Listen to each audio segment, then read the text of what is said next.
कश्मीर में ही करिए और कश्मीर को भारत का अभिन्न हिस्सा बनाने का मोदी जी का जो प्रयास है उसका साथ लीजिए। मोदी जी ने 2047 के पहले आत्मनिर्भर और पूर्ण विकसित भारत का जो स्वप्न हमारे सामने रखा है, मैं मानता हूं इस समारोह से उस स्वप्न के सिद्धि की शुरुआत हो रही है और ये पूरे देश भर के लिए शुभांकर होने वाला है। आज जब हम वाइब्रेंट गुजरात समिट के समारोह में बैठे तब शुरुआत में मैंने देखा था और आज देख रहा हूं, बहुत बड़ा अंतर गुजरात और भारत के अंदर देख रहे हैं। आज पूरी दुनिया में उत्पादन के लिए और इन्वेस्टमेंट के लिए सबसे चहीता अगर कोई डेस्टिनेशन है तो भारत है, और पूरे भारत में अगर सबसे चहीता कोई डेस्टिनेशन है तो हमारा गुजरात है। इसका हम सबको गौरव है। ये युग परिवर्तनकारी शुरुआत जो 20 साल पहले हुई थी, आज उसको आगे बढ़ाने का समय आ गया है। 2 दशक पहले देश की जनता ने मोदी जी के विजन को देखते हुए गुजरात मॉडल को स्वीकार करते हुए पूरे देश का नेतृत्व दिया, और 1 दशक के अंदर ये इतना बड़ा परिवर्तन गुजरात देश के अंदर हम देख रहे हैं कि जब मोदी जी ने देश का प्रधानमंत्री पद संभाला, हमारी अर्थव्यवस्था दुनिया की अर्थव्यवस्थाओं की तालिका में 11वें नंबर थी। आज हम 5वें नंबर पर खड़े हैं और सम्मान के साथ खड़े। और मैं बड़े विश्वास के साथ कह रहा हूं, मोदी जी जब प्रधानमंत्री तीसरी बार बनेंगे, वो 5 साल के अंदर ही हम दुनिया की 3रे नंबर की अर्थव्यवस्था बनकर दुनिया के सामने गौरव के साथ खड़े होंगे। मोदी जी की 3री टर्म में ही हम देख पाएंगे कि दुनिया की 3रे नंबर की अर्थव्यवस्था देखते देखते भारत 15 साल के कालखंड के अंदर बन गया। अभी अभी G20 में भारत की अध्यक्षता में one earth, one family, one future के नारे को पूरी दुनिया ने न केवल सहारा आत्मसात कर यहां से गए। वेदों का, उपनिषदों का, वसुधैव कुटुंबकम का ये श्लोक आज पूरी दुनिया के लिए गाइड करने वाला एक मंत्र बना है। ये हर भारतीय के लिए गौरव का विषय है। मित्रों, आज भारत विश्व मित्र बनकर उभरा है।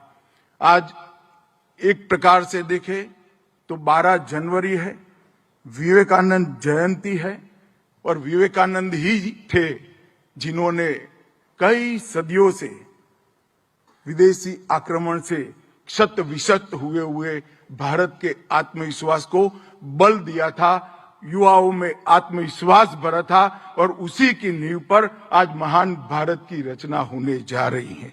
मैं मानता हूं कि आज ग्लोबल समिट के जो 20 साल समाप्त हुए और इसकी समारंभ में भी पीछे मुड़कर देखते हैं तो वाइब्रेंट गुजरात समिट ने आइडियाज को प्लेटफॉर्म दिया है, इनोवेशन को प्लेटफॉर्म दिया है, और इन्वेस्टमेंट को धरती पर उतारने का काम किया है, जिससे न केवल गुजरात पूरे देश के अर्थतंत्र और पूरे देश की इकोनॉमी में फायदा हुआ है। वाइब्रेंट गुजरात के मॉडल को देश के कई राज्यों ने अपने यहां स्वीकार किया, आगे बढ़ाया, और पूरे देश के कई राज्य इंडस्ट्रियल डेवलपमेंट के लिए इसी मॉडल पर आगे चले हैं।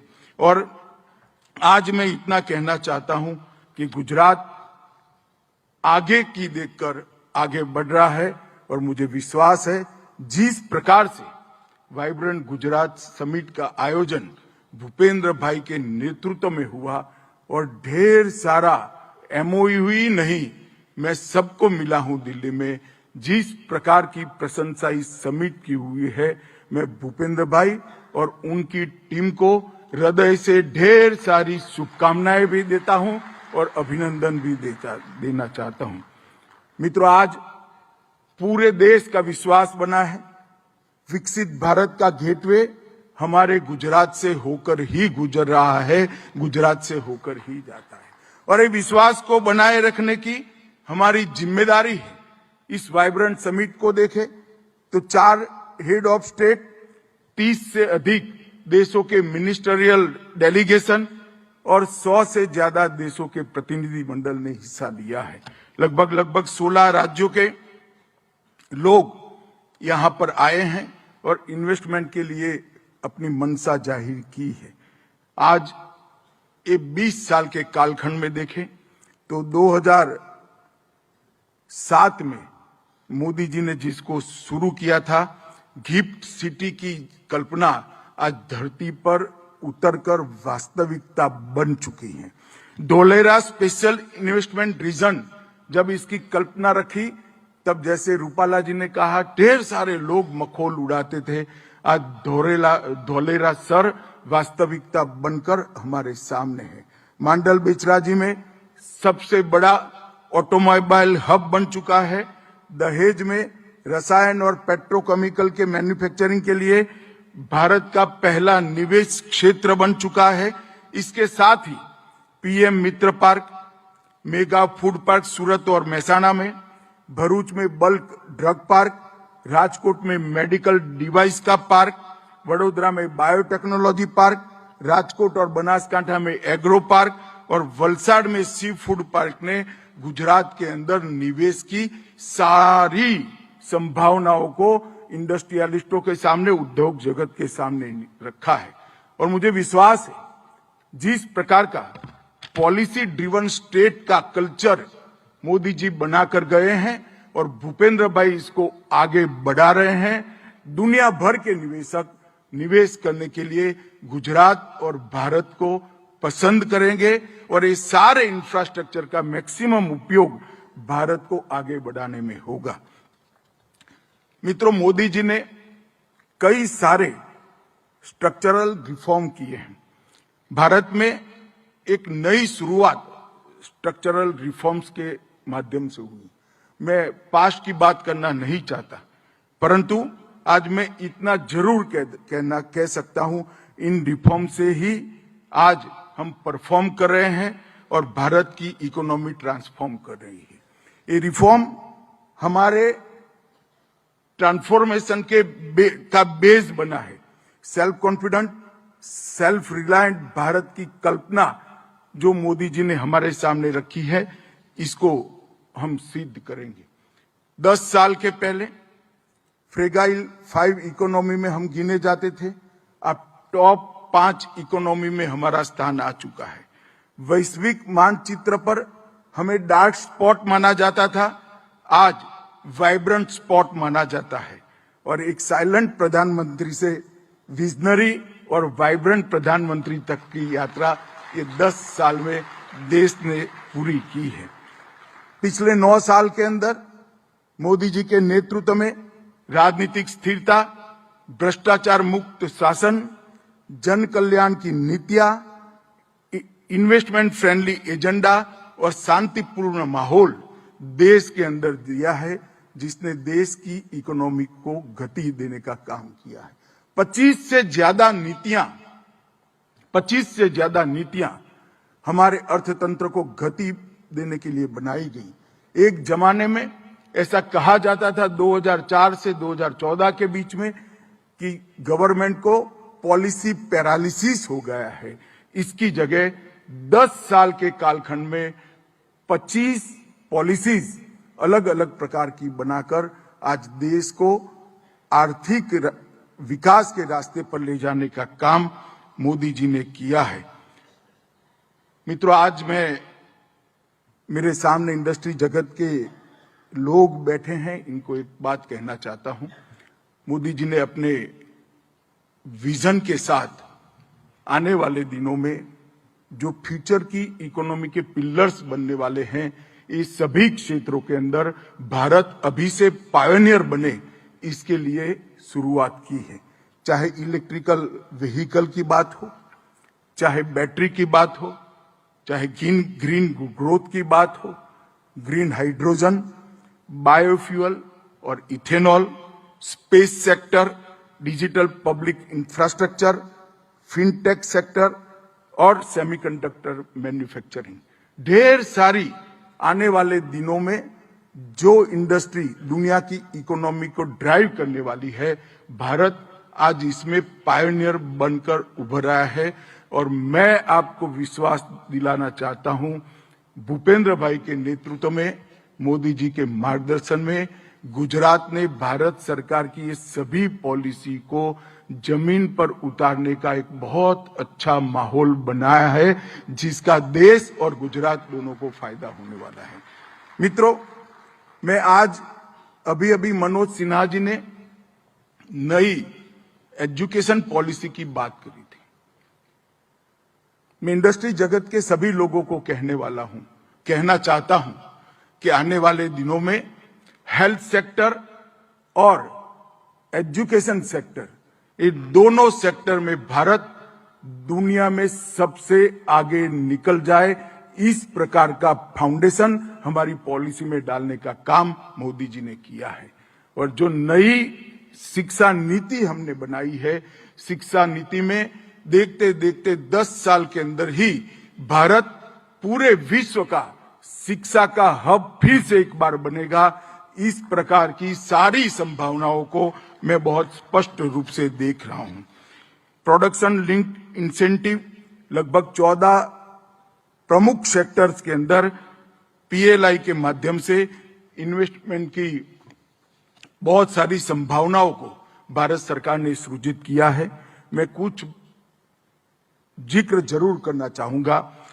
Electrical vehicle, battery, green growth strategy, इसके लिए हमने लगभग 125 गीगावाट की रिन्यूएबल ऊर्जा की क्षमता बना ली है।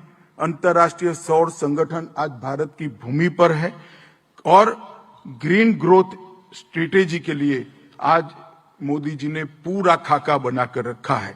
बायोफ्यूल और इथेनॉल ब्लेंडिंग में G20 भारत की अध्यक्षता में ही ग्लोबल बायोफ्यूल अलायंस को लॉन्च किया गया और हमारे कृषि प्रधान देश के अंदर ढेर सारी संभावना है कि बायोफ्यूल अलायंस के अंदर भारत एक लायन शेयर लेकर दुनिया में सबसे आगे निकले। ग्रीन हाइड्रोजन मिशन, मैं बड़े विश्वास के साथ कहता हूं, भारत पर एक प्रकार से ईश्वर की कृपा है। हमारा जो एटमॉस्फेयर है, हमारा जो भूभाग है, हर प्रकार की मौसम के अंदर हम ग्रीन एनर्जी उत्पन्न कर पाए, इस प्रकार का हमारा भूभाग है। ग्रीन हाइड्रोजन मिशन लगभग 20,000 करोड़ के आउटले के साथ strategic intervention for green hydrogen transition programme के तहत आपका राह देख रहा है। इसी प्रकार से भारत का स्पेस सेक्टर भी आने वाले दिनों में बहुत एक्सपांड करने की संभावना है। एक सर्वे की बात मैं जरूर जिक्र यहां करना चाहता हूं कि आज लगभग $9 बिलियन भारत का स्पेस सेक्टर का मूल्य है। 2040 के पहले $40 बिलियन तक पहुंचने की पूरी संभावनाएं पड़ी हुई है। और मैं मानता हूं कि ये कंजर्वेटिव असेसमेंट है। भारत इससे भी आगे निकले। हमारा डिजिटल पब्लिक इंफ्रास्ट्रक्चर आज पूरी दुनिया इसको अपना भी रही है, इसका वखान कर रही है। विश्व स्तर पर रियल टाइम पेमेंट में भारत का पहला स्थान है। 2022 में दुनिया का 46% रियल टाइम ट्रांजैक्शन भारत में हुआ है। इसका गौरव हर भारतीय को है। भारत का फिनटेक सेक्टर भी ढेर सारी नई शुरुआतों के साथ आगे बढ़ रहा है। इलेक्ट्रॉनिक मैन्युफैक्चरिंग के लिए भी ढेर सारे रिफॉर्म्स किए गए हैं। मैं इतना ही कहना चाहता हूं मित्रों कि जो शुरुआत 2003 में यही गांधीनगर, यही गांधी की भूमि पर मोदी जी ने की थी, आज इसका परिणाम भारत 5वें नंबर की इकोनॉमी बना है। और आज इस समारोह के साथ एक नई शुरुआत हो रही है। भारत के प्रधानमंत्री श्रीमान नरेंद्र मोदी जी ने जो विकसित और आत्मनिर्भर भारत का संकल्प लिया है, जो स्वप्न देखा है, 2047 के पहले ही इस स्वप्न को सिद्ध करने की नींव और संकल्प इस समिट का समारोह लेकर जाएगा। और मित्रों, मैं मानता हूं कि नई शुरुआत आज विवेकानंद जयंती के दिन पर हो रही है। ये पूरे देश और विशेषकर यहां बैठे हुए युवाओं के लिए ये शुभांकर है, शुभ का द्योतक है। विवेकानंद जी ने ही हमारे देश के आत्मविश्वास को जगाया था, विवेकानंद जी ने ही हमारे देश के स्व को जगाया था, और इसी रास्ते पर आज नरेंद्र मोदी जी देश का नेतृत्व कर रहे हैं। आने वाले मोदी जी के टर्म में निश्चित रूप से हम भारत को दुनिया का तीसरे नंबर का अर्थतंत्र बनता हुआ देखेंगे, इसका मुझे विश्वास है। और इसकी नींव डालने का काम मोदी जी ने इस इन्वेस्टमेंट समिट को ओपन कर यहां ग्लोबल ट्रेड एग्जीबिशन को ओपन कर डालने का काम किया है। मैं आज जिन जिन इंडस्ट्रियलिस्टों ने गुजरात पर विश्वास जताया है, एमओयू किए हैं गुजरात सरकार के साथ, इस सभी को गुजरात की ओर से बहुत बहुत धन्यवाद कहना चाहता हूं। और मैं विश्वास दिलाना चाहता हूं, भूपेंद्र भाई के नेतृत्व में गुजरात सरकार आपकी अपेक्षाओं पर निश्चित रूप से खरा उतरेगी। और मैं एक विशेष धन्यवाद, अभिनंदन मनोज जी को भी देना चाहता हूं। हम गुजराती जाने जाते हैं दुनिया भर से इन्वेस्टमेंट लाने में। आज गुजरात से मंच पर से मनोज सिन्हा जी ने कश्मीर में इन्वेस्ट करिए इसकी अपील की है।